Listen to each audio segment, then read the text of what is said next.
Begin zinga thian nung che bai buk tura biak buk thiang lima ronin khom zong zong te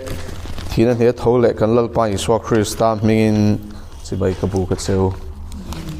Sam zana kan chairman ina min chiar sakta ka tang khanin pathian thu cha kan ngai thadona pathian thu thiang limi chiarin longai thlang u ram zong zong te lalpa choi moin lim takinaw ro u lom chungin lalpa rong bolula hlasa chungin ma local ro u lalpa chu pathian ni ti shero u min siam tu chu ma chu ni a ama ta kan ni ami tele arantlat na huna beram ho ta chu kan ni lom thu soi chungin na kong khara chuan lu tula fak chungin a biakin hung chung kotla ya chuan lu tro u atne na lom thu soi ula a ming chu fak ro u lalpa chu a thasi a hallelujah angil nei na chu kum khoi na omanga arin om na chu chuan zong song thleng na oma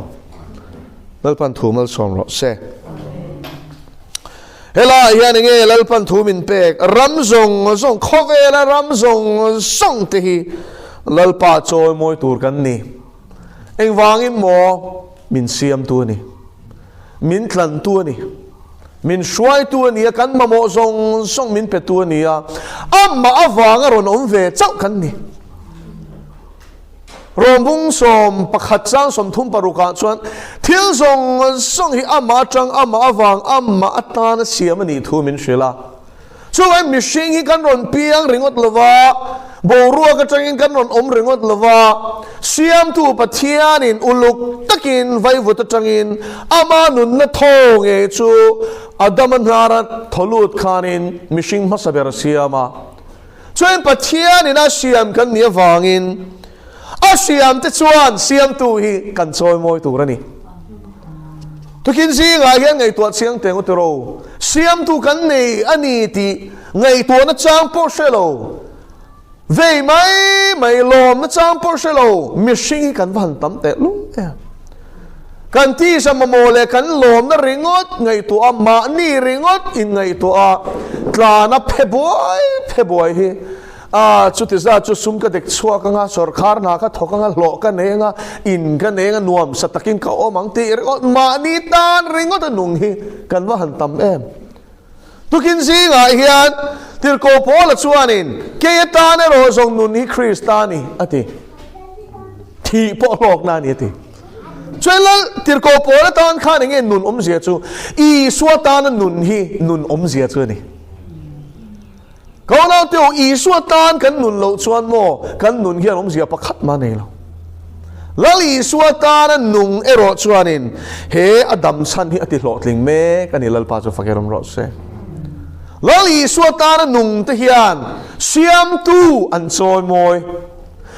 moi ti wang khan he ti fakalama ring deu dewa zai ringot khan lo kha chu atel choi moi na dik tak chu e lalpa nun na min petui ni engkim min petui ni fa te po min pe sum le pai po min pe e le bar sil le fen om na turin min pe chu mai chu ni lo chatuan nun na min pe lalpa katan hian I bahan hluen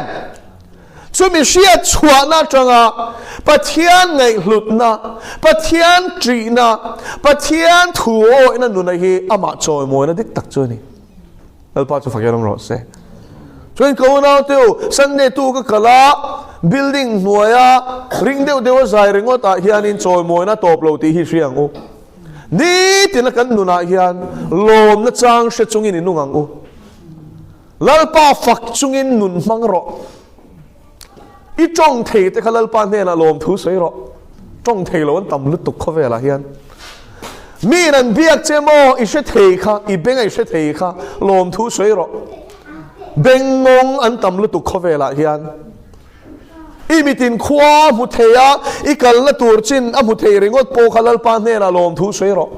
mit del piang an tam lu tuk imti mamo chul na piang akal thei tu la ke pani inei kha lom thu so yang che o kal thei lo tam lu tuk mani a po do pakhat chuan mi ron kola kapu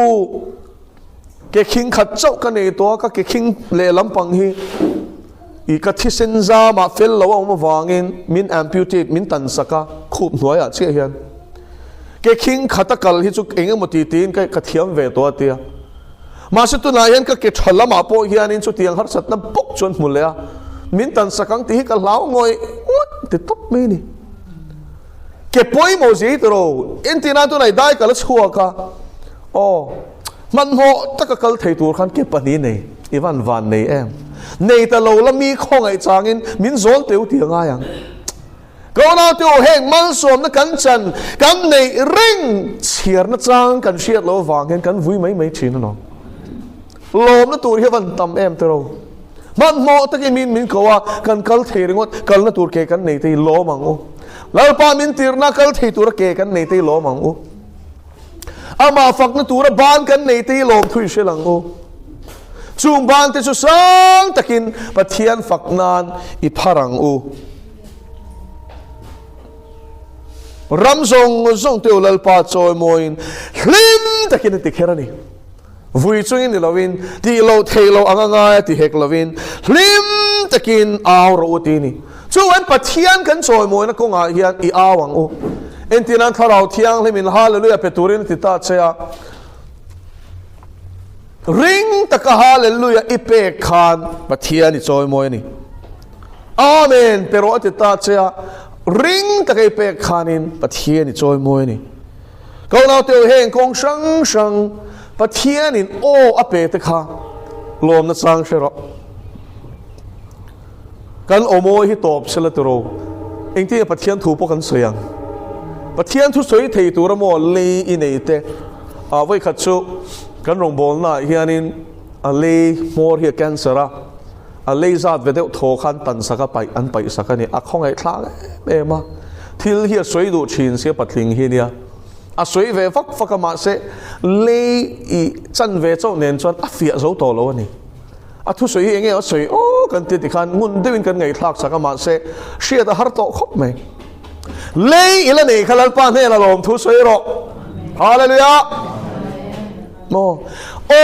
ila nei khalal pa ne la lom thu soi ro lom chung hi ho lal pa rong hi bolang u mo lungai chunga mo lo tur lom chung lal pa rong hi bolang u lom na tur hi van tam em ti zong in ngai to ro I lom na chang I shelo ni chuan I ai qualified I ai in pe I ai fing I ai eng kim chong te po man chak sok enga tinge lal pa na man lo mo I ai king hi mo an tam lutuk I ai thil ti thei hian tam lutuk ti sadan tak po educational qualification po I ai thiam hian tam lutuk oh bible shezo an tam lutuk sumi kar nang ma mang du chei lom ta che hallelujah mi fing berin ni lo mi zei ber po ni lo mel cha ber po ni lo palien ber po ni lo mo ma selal pan akhong ai nei na thlang che sin lal pa ka lo me ti la mo arong hi bol mai ro chuan lam te hi siam to su nanga kara apmang ve du che hi mo lom ler tir turi nga em tir turi nga lu tok lal pa hian a khong ai wang che na thang che ni kha lal pa chu fakenom ro se kan phu wang ani lo ti sia chian na hian mo lom na thlen chin kan ai thling an tam te lo nen e ga tange min ti ve lal pa ke te hi ga tange min than ve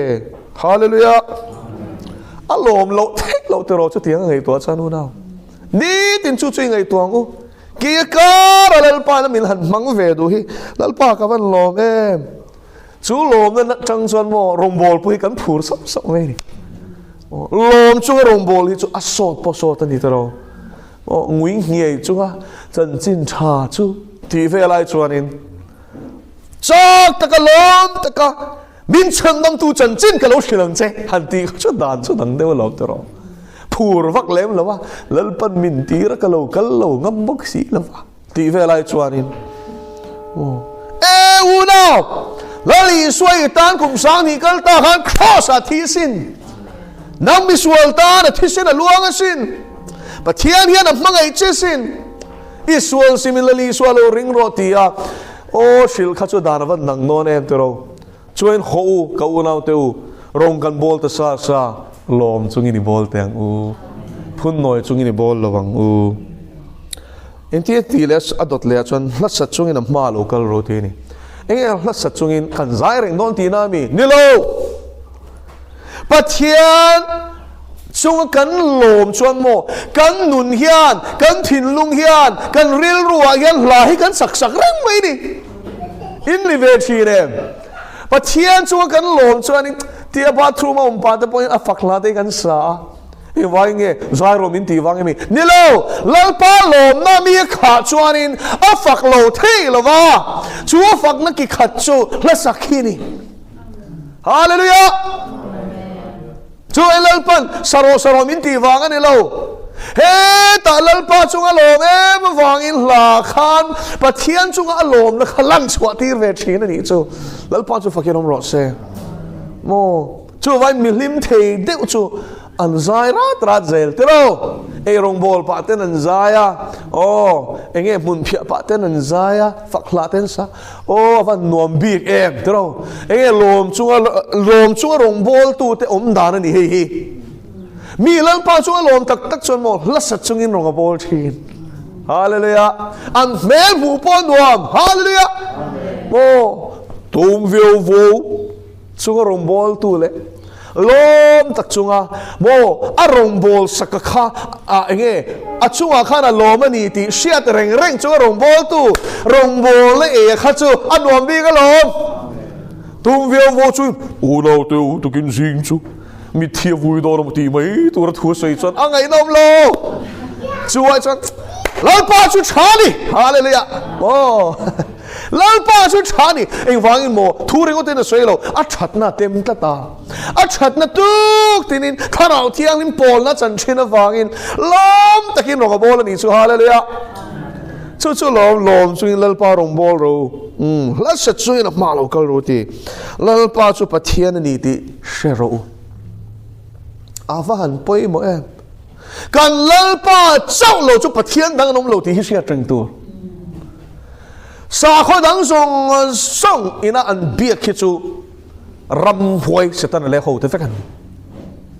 chula a chuan nget takin ril ru puro ti hi tu kin zi ngai hen ka shil du che inge chung te chuin shilangai mi lali nge kan pathian lo te chu pathian dang nom lo ti te chu kan ring tlang ve kalom christian te chuan I lo ti takin aningot lo tu na hian mo theological seminary tam taka chuan pluralism te hian pom chan to enge pluralism chu there are many ways to God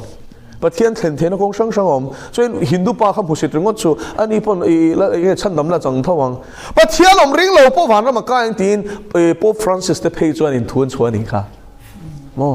chu vai Christian in ti he in ti ro Bible thu pom le pom lo hi kanom tat to lali suwa chau hi kong ani ti tu hi chu kan tlen tial ani mo an thiang zau tel chung kara chom ding ke tang che lalpa chu fanginom ro se pathian chau choi moi ro I so lo hi van ram thena kong dang a om lo ti a hian lo ding he ta tang che eng ang pon ron ti kwal ro se theologian ho hian mo pathian thu hi chiang ani chu thu chuan a soi to ma hi soi chiang ani lali so chuan ke hi kong le thu tak le nun na kani tu po ke ma kal lo chu pa the ran theng ngai lo ti ta khan chiang lo pakhat mong lo tro a article heta the Greek tonga po article oma English po I am the way the truth the life ati the ti ada to chuanin ama lo chom lo ti na ni chu oh way ati lo tro indefinite article of mang lo way ati lo I am a way a truth ati lo I am the way ati chuanin ke lo hi kong dang om lo ti na ni ke lo hi nun na pe thei da om lo Kelo hit thu tak dang anom lo atina ni lalpa chu fanginom ro se chu thu tak chu vuan ta dang se eng ang point on thiang zau rom ro se nang chu lalpa chu ka pathian ni ti khan ding net tat ro chung te chu eng ti soi vak ngai ta khela iti mai thei I she zau tel tel ngai la shedon an thiang zau to lu tuk mo nei chia changa mi pa in thak dang lam te bishop atan ten pui thiam atan อ๋อ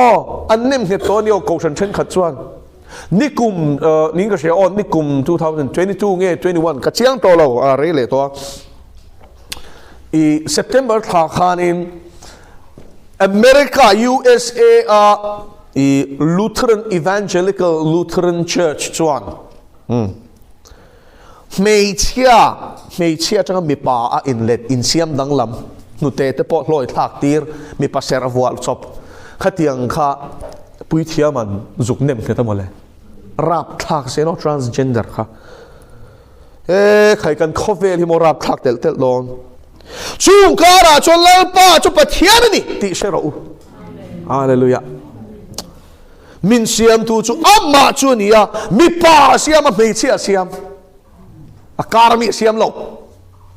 มีป่าเดอเร็วเสียมโลมีเชียเดอเร็วเสียมโลเฮงหุรเฮรโมมานี่นาทีดังลำตุ้มโฮเสตนาบอลอาทาวฮีข้างโฮฟังขันบอยโลตัวอเมริกาจนโม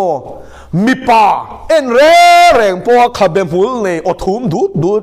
เปลี่ยนมังกรป่านี่ที่เชียเร่งกับปีมินติรออันติดลัดตัวนี้ชูอารับท่ากันเนี่ยโอจุดที่จุดเชลโลไม่ที่ USA จนติดจันโตกับปีที่เราจนนักขิงเจโกตากับปีมินติรอ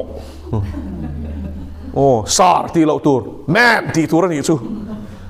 เฮร์ตอลตุกอินสุดที่แม่ชูคริสเตียนที่ชวนนั้นที่ดูเราฟังอินอันคิงเมกเรนเซน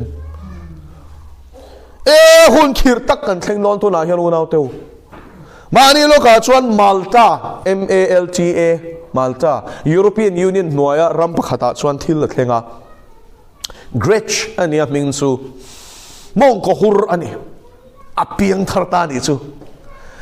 Bible ฮีมออดิกเซียสอยา Facebook อ่ะอินเทอร์วิวอันโพสต์ขานินมองก็หุรน่าจะกับเทียนี่นะอัชันสวดานะข้าเชร์นี่ซูa testimony share vang chuan mo molta ram chuanin I midang Christiana le atum ti ya hekin thanga jail tang thei emo cheng sanga zanga thathum o jail tang thei emo cheng sanga zanga choi tir thei ani thu an hril ani chu arap thang in tiang mo eng ma chu tiang in Christiana ronom vero ti chuang lo pathianin annun ati dang lama kha a share mai niมองก็หุรอัจฉริมีป้าไงมอมีป้าไงปัทเทียนี่นะเสียมทูปัทเทียนถ้าทอรูปุยตะกเชอร์ฟังขานินอันคิงกันนี่สุเทียมเราวันจันทร์จวนเจละตั้งเทชุดเทียงดินพูน่าจวนผมชุดเทียงข้อเวละจวนกันผมเมกตีฮิเชียงโอเสร็จตั้งแต่เฮียนโมปัทเทียนกันเล่าป้าเจ้าฮิปัทเทียนนี่ตีฮิสวยรีขี้อภัลต่อเราTwitter อ่ะเต้ TikTok อ่ะเต้ YouTube เครื่องพอยทุตักสวยฮีอ่ะไงหมดละต่อมอวัคซีนส่งจ้าทิลดิกสวยเตหิมออ่ะไงหมดลุตุกตั้มตะกี้นั้นทีปุยมาเสร็จแล้วอันทีปุยตีสวยค่ะอ่ะเริ่มแล้วอีสวยไว้ส่วนอี channel จะเป็นอันติดต่อเฟกันก็เราเดียวจุดเตียงก็ตีดูดาแล้วจุดแข่งเมกมาเสร็จแล้วป้าจุดปะเทียนนี่ตีเชรงหังเจเองปุ่นเขาเวลยันมินเนกเจเป็นมินที่ดูดามาเซลโมมินเนดองเราเล่าพาจุฟักเกลมรอเซดูน่าปุ่นเชียทริปุระปุ่นมิโซรัมปุ่นลากันตุม BJP ยันเองยัน agenda มานี่ลูกขันโมดีจุงจ้างะ BBC ชวนิน documentary เสียมเข่นเสียมอินเราเอ็นเวมอค่ะก็เอ็นนักชวนอันละทารังลุตุกตัวน่าหัน Google ชินเตียวค่อยมาหูตัวรมต่อเราอันละทาไฟเวกมาเซJamia Millia Islamia in Seattle Muslim University in Delhi akona uma Sumia students te chuanin antia urlo tuktu na hian achan chu Modi akha Gujarat CM anilai khan sang ni le patnia Godhra massacre khain Seattle Musulman an sam chiam thum kha chu ta chuanin evidence IPS officer te ngei point an soi ni Gujarat ta khang lai IPS officer te khan an soya chu tan soi chu ama cabinet minister ngei point apuang ni thum chungin Hindu firfia kho khan andu to ka Gujarat le khalai Godhra borvela musulman ho an tha theina turin Modi khanin phalna pe police ho khap re reng su ti in thu pe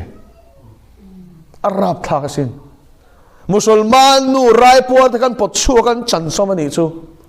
a chan som tu pa nge chuan uang thuang taka a soi lai te kha record on vek video record on vek documentary a chuan an entir vek an lim lu tuk musulman nu chmo kan phi chua ka chemin kan sat som ani kha ati an nu a chuan eng mo tin khatiang mei soi oi lo tur arin tlak lo an tia an phana sal tuk mà sẽ khang zong khá đó ta ni lâu thì hiện chiang anh to chú tiếng mission rap thác cho tôi này hiện in India Prime Minister Antonia state level là tiếng ngầm khamo India level national level là hiện tiếng ngầm lâu hiring su parou thap anh ấy vang tắc hiện in BJP po hiện là laltir tin aphe na chun setan na laltir setan na lal ram din tur hiện hepa hi aring zo tin ani chu anu na wrong talk poi saka nei lo to ka ti na ni hatiang poi soi lo nu nau tar noi menge an Muslim community atanga an MLA Gujarat MLA pakhat po abang to ning ka she khamilai khanin nge Muslim ho kha an beina sal tu kha Hindu kha khan chu pa chuanin khang ho ka chu khoi to chu du le ke ma hi min khoi ro tia azuk chuka an thatan chan som vek chun pa changa chung chu ni thleng chu mo rap thang la tuk chung song chu mo dia rem ti na noya thleng vek ama tak chu te langi nei alan do mi lo phakar lo tuk ma se police ho khamo khapa phal lo re khap re reng su Hindu ho kha du to kin che ro se ni thum chung chu du to kin che ro se ti chu BBC in documentary siama an the da ma se internet ta tengnan la thafek modi mo hum halan tum heng ho hian masih ini ayan hetiang mifir fiak kan India rama aron lal hitil dangan nilaw fiak na huna thleng non pathiang thu hian min shila lom tero thu pon bung ni ange soi mo ni som chung sheo mi tuarang thi khain ri rom ro ti chuan nun na lal khum ka peng che ti ko na tiu nak tu ka hian hela hian BJP hi ron lutin nang ni ho hi Christian siamin tum ai biak in ten sa chan som don cheu an ti point min chan som mai ro ti top mai to lal pa cho fakelam ro se mo he tak sai ti bo ral thei ma se kan tharawan khoi thei lao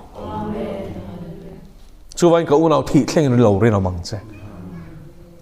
I sahim na turin la li soi phatani chon mo I taksa chu hi mangai tharau chu chatwar shampuna kala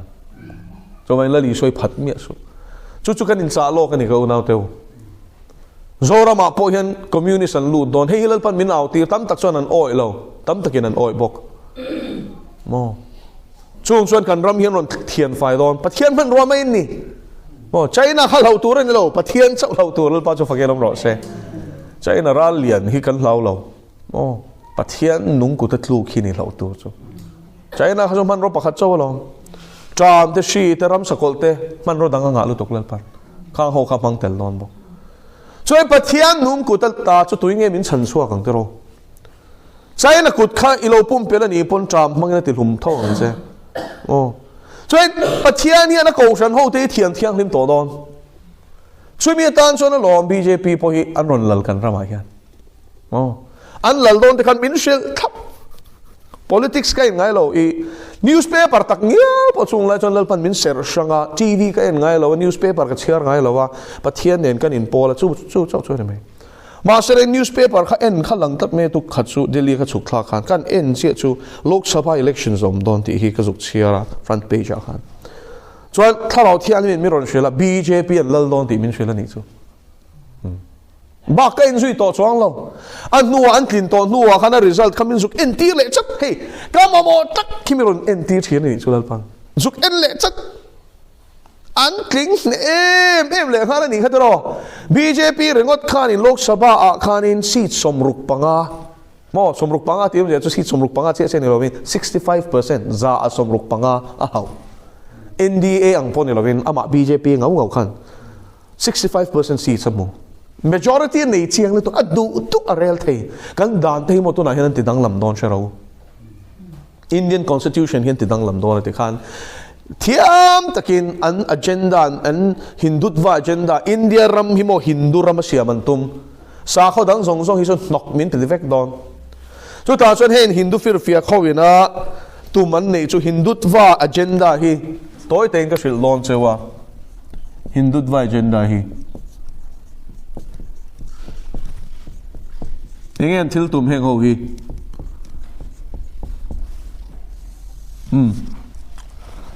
thil tum an thil tum kha chu hindu rama siam ani mai hindu rama siam turen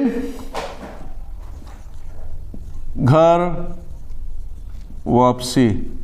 antia chataka hindu a inlet tura somna ani Hindua inlet tura som nei nan chanang chatakin an som phatang nang ni Christian te po sa khwa lo min von mei mana chan Hindu vekin ni aron tit chanani khatro chuan chu wangin Hindu a hian kir vek ro originally Hindu vekin ni Musulman ho po Mughal ho ron kala i Musulman an siam mei cholom atira chan Hindu vekin ni Hindu a hian ron inlet ro come back ghar wapsi tiam ja chu ghar chuan mani Hindu ho khan intia wapsi ti kha chu kir le ti na panina thataka an soman du lo chuanin India rama chanin nei lawa chwa san ro an tele don ni Hindu ram ania hi chu sa khodang bia chu in leng lo chu wangin in ron kir le do ni chu lo ni chuanin India ram chwa san ro tin thun pe don ni chu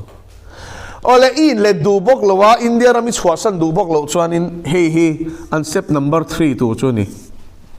hey mo Hindu fundamentalism chung chang zir chiang tu doctorate level a thesis be tu ina a research a thil zir chiana changa mu chwa ani a paper pokala kolren India ram chwa san ro atopa chuanin tharum manga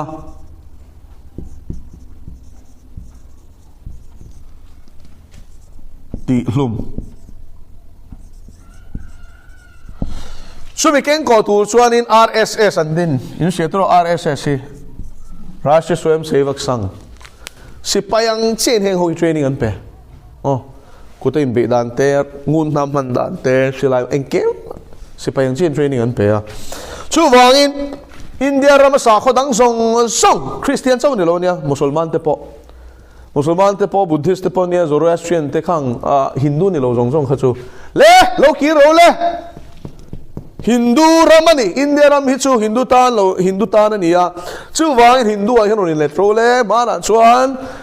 pile Putin sa khodang pon lama mi sa khwan lo vuana ma se Hindu vekin nia chu ta son ki le ron tianga that takin an somang hetan som hlotling zo lo ni chuanin in tan India ram amhunom lo chuak ro le an tiang in le du bok lo wa ich khwa san du bok lo chuanin that ro le chu thiam Godhra Gujarat athil tiang kha India ram a hian ti tu mani he pa hian achan chu in sia tur chu i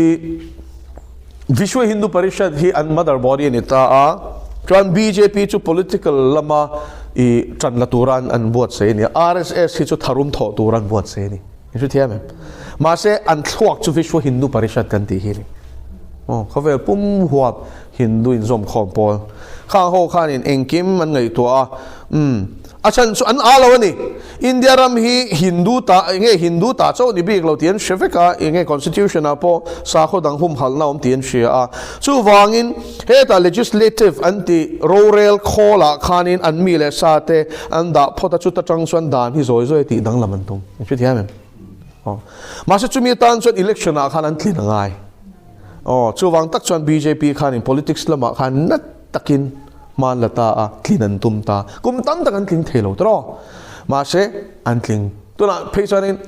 tling chiang em mai ni an du an pass thei tro Lok Sabha le Rajya Sabha hian majority nei ve chuan an ti dang lam du chuan kan constitution poi an rewrite thei vek in chu thiam thiap takin chu tiang ti tu chuan mi thiam rual ดานเชมีที่อันรวยนัสลุตุกเฮ้ยเนี่ยทุรุกส่งสวยเร็มหรือว่าอามาโรชูเฮตียงโพลไงตัวตุโพลอัตเตลเงียนชุดเตียงจวนอันเรลละล้อมตีดานเชมีอันรวยอินเดียดานฮีอันทิลตุมติโลติงตูระตีดังลำดานซุงมิเทียมรัวดานเชมโฮเฮียนินอันทั่วกันวอร์วิร์แม็กโอ้ส่วนเองกิมทิลเองกิมไม่หิมตีดังลำมันตัวมันตินข้าเฮตีตีตูบิลเทียมแต่กินตีนั่นตัวน่ะพอเองตุนนายดานันปัสค่ะuniform civil code นั่นตีค่ะยังเสียตรอเอ็นที่อันคริสเตียนส่วนอินเนดานกันในช่างเวกมุสลิมปนนั้นในช่างเวกโมโรจุนตีดานเตแอร์ชิปจงสร้างเตตินนูไปอินเชนจงสร้างดานเตกันในช่างเวกมาเสกข้างกันในช่างเวกค่ะฮินดูดานน้อยมินคุงเวกันตุงยังฟิตเทียมจู่อันเสียเทียมพาร์เลเมนต์ปกคานินอันดูเราลุตุกมาเสลังอันดังเจ้าเราโอ้อันดังเจ้าเราฉันจะไม่ยอมที่อันนี้เสียอันดูด้านที่มันพาสโดนจามูอินคัชมีร์นะ special status อันนี้แต่ค่ะนี่ขัดอันหลีสักนี่ค่ะมีปุยลุงอ้อยเรากงโจแต่ค่ะเองมีเดียไม่น่าตาลันเราค่ะ WhatsApp เองก็มองกรุ๊ปอะค่ะนี่นั่นตาหลังเสียว่าลุงอ้อยเราลุตุกมาเสลังค่ะนี่ไหมตัวนั้นที่มองอินทินัน notice อะแต่พอเฮียนินยังไง inner line permit ที่มานะสุรคาร์ชายน่ามินหุมหัลนานฉันสมัย minority กันเนี่ยมินหุมหัลนานด่านเสียมแต่ค่ะนี่ขัดทิลทัวเฮียนันอันรีบเทฟเฟกตีเสียตัวอันละติดโดนเฮงฮิจูไว้เองที่ส่งไปจู่เนี่ยโม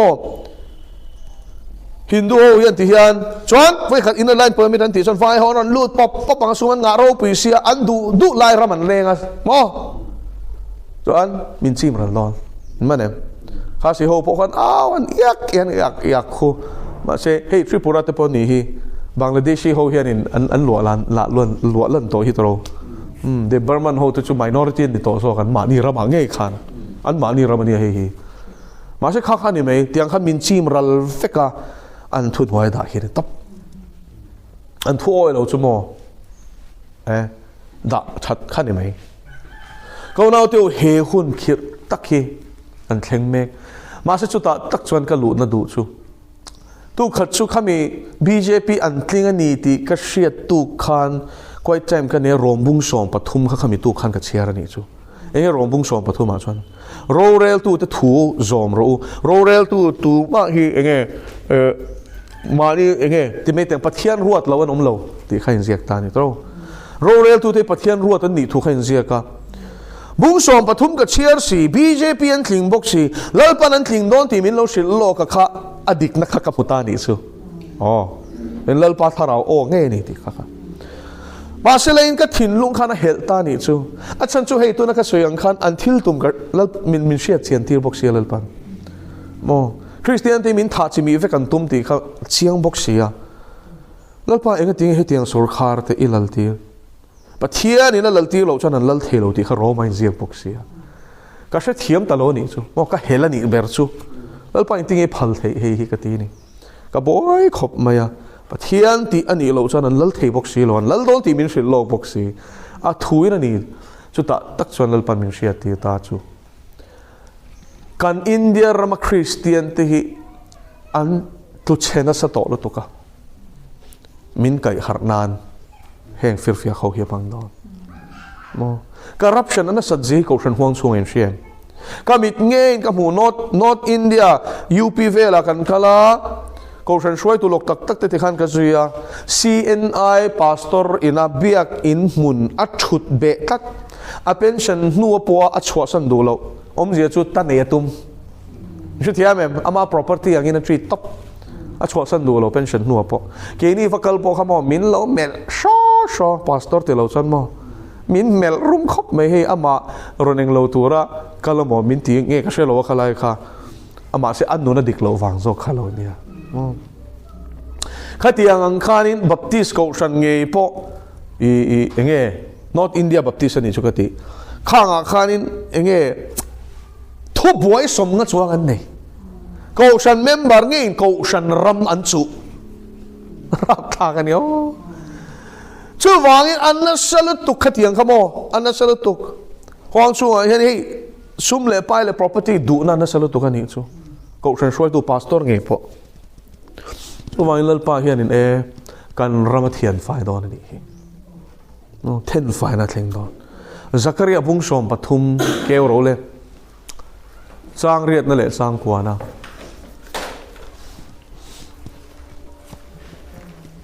Zakaria bung som pathum sang riat le sang kwa kha an chia rol te le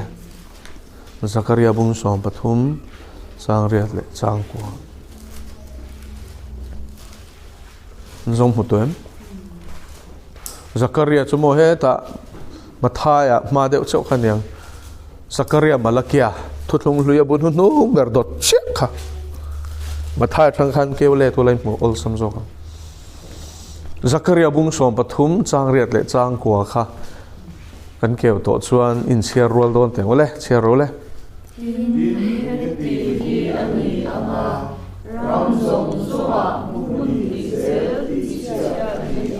Inzat mo ti chia ta niang tia mun ni zel tro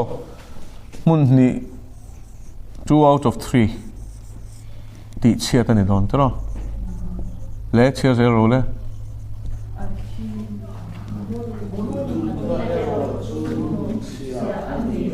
mun thum na ro chun hu chia niang 1/3 kha nu chia om je chu lal pan hum don chia ole chia zel ro le engin mo fiang he hi min min ani tani chuan chia zel ro le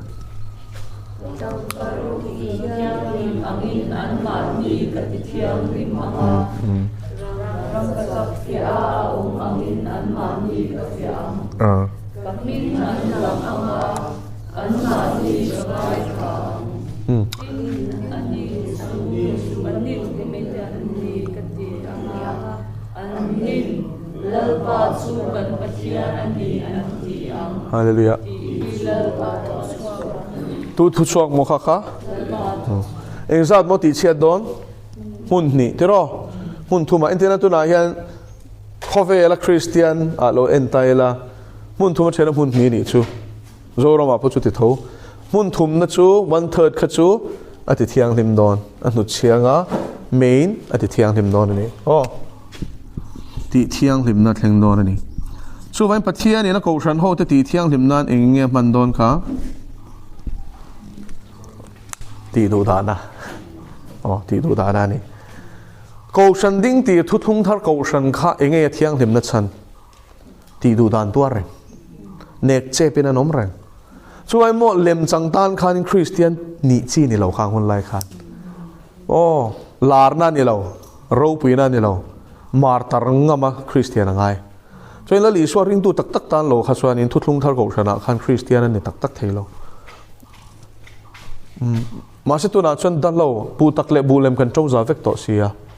anh tiếng bu lem khát lal pan athian phai don tiêm khá hun nu ngã khan bu lem te khin thu khan tero a lem le tak chu trâu giá ro se a lem chu ka van ter ko te ka ti ranga karamata thil ti sual ti tu le ti sual tu te chon la chua ka nga me le ka ta kang di la chanan pai nga chu ta chuan cha le hat khia lo ma ti kan mun ni chu pathia ni na pai do na hal do na ni chu mun thum na chu ati thiang lim thunga he fia na kal tlang hian lalpan min ti thiang lim do na ni chu lalpan thumal som ro se thian ma ko nin chong chai le kan fa ro pi le thiang lim le le van lal ber ro pi na te choi mo na te la le thuni na zong zong kan la na che thrau thiang lim min shruai lom thu kan shil chea lalpa nang ma faktur kan ni ziate fak chan tur kan nga ziate le lal pa lom chungai rong bol tur kan ni zia min sia tir lom thu kan shil sia